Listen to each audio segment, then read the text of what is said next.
नमस्कार शेतकरी मित्रांनो, आपण आज आलेलो आहोत सुगाव फाटा या ठिकाणी देशमुख फार्मवरती। सध्या आज तारीख आहे 9 डिसेंबर आणि आपण जर बघितलं तर थंडीचा तडाखा मोठ्या प्रमाणावर वाढताना दिसत आहे। आजचं जे टेम्परेचर जर आपण बघितलं तर साधारण 11 अंश सेल्सिअस पासून तर 8 अंश सेल्सिअस पर्यंत आजचं टेम्परेचर आपल्याला जाताना दिसलं। रात्रीच्या वेळी होतं, पहाटेच्या वेळी होतं आणि आत्ताही सद्यस्थितीला सकाळचे 8 वाजलेले आहेत आणि हे 8 वाजलेले असले तरी आत्ताचं टेम्परेचर आहे 11 अंश सेल्सिअस आणि ह्या 11 अंश सेल्सिअसच्या टेम्परेचरमध्ये पिकांमध्ये फार मोठा स्ट्रगल होताना आपल्याला सद्यस्थितीमध्ये दिसत आहे। काही प्लॉटमध्ये मित्रांनो, कालचं आमचं परवाचं ऑब्झर्वेशन आहे, जे टोमॅटो प्लॉटच्या सिटिंग झाले आहेत, साईजवर प्लॉट आहेत, त्यांचे सध्या मोठ्या प्रमाणावर बदल आपल्याला होताना दिसलेला आहे। त्याच्यात जर आपण बघितलं तर पानं जांभळट होताना आपल्याला दिसत आहे। फॉस्फरसचा अपटेक कमी होत आहे, म्हणजे फॉस्फरसचं शोषण देखील मोठ्या प्रमाणावर कमी होताना दिसत आहे आणि याच्यामध्ये मुळांची अकार्यक्षमता देखील मोठ्या प्रमाणावर होत आहे, कारण मूळ ह्या परिस्थितीत सध्या काहीच उचलत नाही। काही उचलत नसल्या कारणाने पिकावर आपल्याला मोठ्या प्रमाणात बदल घडून येताना दिसत आहे। मित्रांनो, हीच परिस्थिती गेल्या 22-23 दिवसापूर्वी उद्भवली होती। ती पण परिस्थिती एक 12-13 दिवस राहिलेली होती, पण तेव्हा थंडी जरा कमी प्रमाणामध्ये होते आणि सध्याच्या डिसेंबरच्या परिस्थितीमध्ये आता आपण आजच्या दिवशी जर बघितलं तर आजचा उच्चांक होता ह्या थंडीमध्ये, मोठ्या प्रमाणावर थंडी जाणवत आहे। मित्रांनो, ह्या सध्या परिस्थितीमध्ये टोमॅटोच्या लागवडी पण चांगल्या पद्धतीच्या आहे, झेंडूच्या देखील आहे।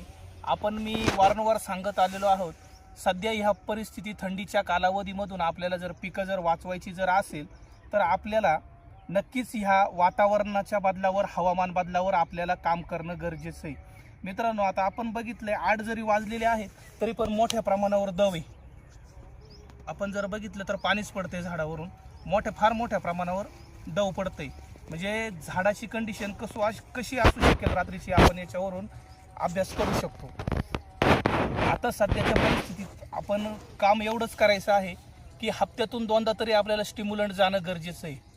आपण कॅल्शियमच्या फवारणीवरून जाणं गरजेचं आहे। महत्त्वाचं, पोटॅशयुक्त खतांची जरी आपण फवारणी केली तर पोटॅशयुक्त खतांमुळे होईल काय, थंडीला प्रतिरोध कमी होईल आणि थंडीला प्रतिरोध कमी झाल्यामुळे पानंसुद्धा चांगल्या कंडिशनमध्ये राहील, त्याची रोगप्रतिकारक शक्ती चांगली राहील।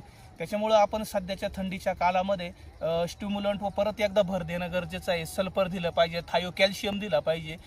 जे महादन कंपनीचं थायो कॅल्शियम आहे त्याच्यामध्ये कॅल्शियम देखील आहे, सल्फर देखील आहे। अशा प्रकारची आपण जी ग्रोथ प्रमोटर आहे त्याचा वापर सध्याच्या परिस्थितीमध्ये करणं गरजेचं आहे, कारण ह्या डिसेंबरमध्ये थंडी किती असेल ते आपण सांगू शकत नाही, कारण वारंवार बदल होत आहे। आपण 8 तारखेपर्यंत म्हटलं होतं थंडी कमी होईल आणि पुढं चांगलं परिस्थिती असू शकेल, पण उलट परिस्थिती आज 9 तारीख आहे आणि थंडी आपल्याला उलटी जास्त वाढलेली दिसते। त्याच्यामुळं वातावरणात काय बदल होईल हे आपण सांगू शकत नाही। त्याच्यामुळं आता आपले पिकं चांगली आहेत, जेणेकरून पुढील कालावधीसाठी आपण त्याची काळजी चांगल्या पद्धतीने कसं घेता येईल, हवामान बदलावर कसं काम करता येईल, ह्या गोष्टी आपण करणं गरजेचं आहे।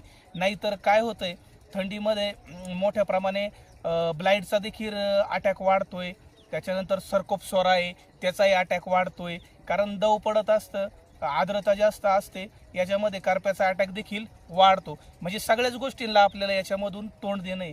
त्याच्यामुळं मला मित्रांनो सांगणं आहे, येत्या डिसेंबर महिन्यामध्ये आपला हा फार मोठा टास्क असणार आहे पिकाची योग्य काळजी घेण्याची, परंतु आपण हवामान बदलावर जर व्यवस्थित काम केलं तर आपले पिकं नक्कीच टिकू शकतात। जर आपल्याला काही समस्या असेल तर आपण व्यंकटेश ॲग्रो मॉल या ठिकाणी संदर्भ साधू शकतात। धन्यवाद।